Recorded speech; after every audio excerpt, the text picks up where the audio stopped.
But though Israel didn't start this war, Israel will finish it.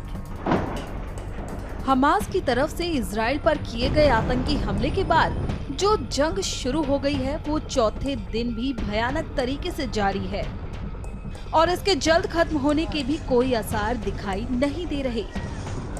गजा में आतंकी संगठन Hamas के खुफिया ठिकानों पर इजरायली सेना भारी बमबारी कर रही है।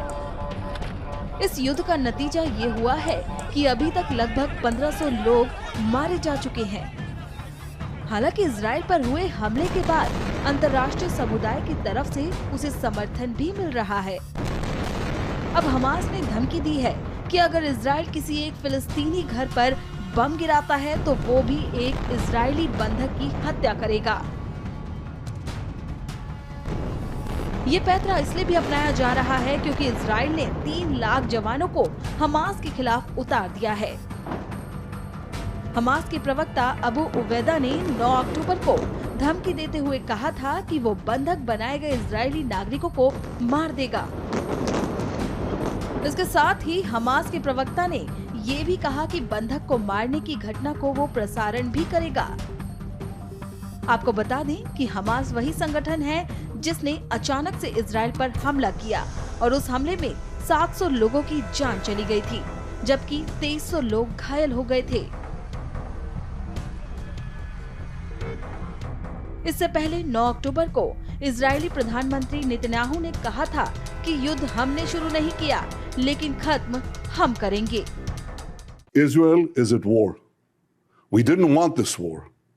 It was forced upon us in the most brutal and savage way. But though Israel didn't start this war, Israel will finish it. Once the Jewish people were stateless. Once the Jewish people were defenseless. No longer. Hamas will understand that by attacking us, they've made a mistake of historic proportions. We will exact a price that will be remembered by them and Israel's other enemies for decades to come.